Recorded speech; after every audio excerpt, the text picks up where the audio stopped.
The title of this lecture is Destructive Leadership. Leadership can make things happen, but also bad things.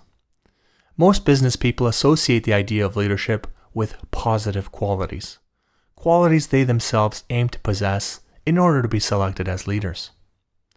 However, leadership can be destructive.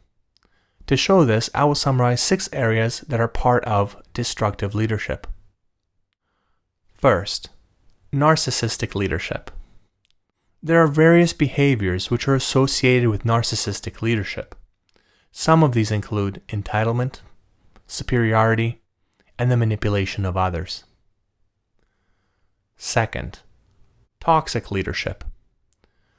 Toxic leadership can be associated with things such as being controlling and micromanaging. Toxic leaders do not think about how their followers are doing, and they do not look out for the followers' best interests.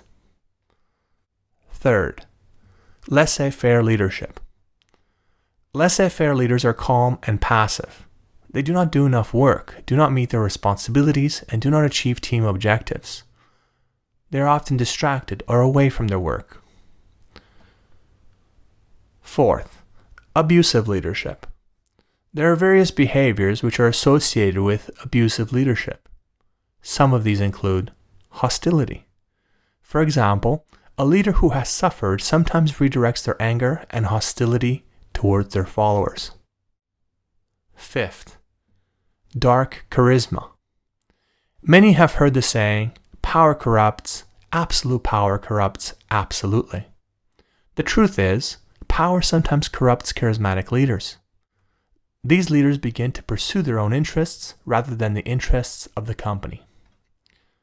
And lastly, we have unethical leadership. Unethical leaders lie, manipulate, shift blame, and cause conflicts.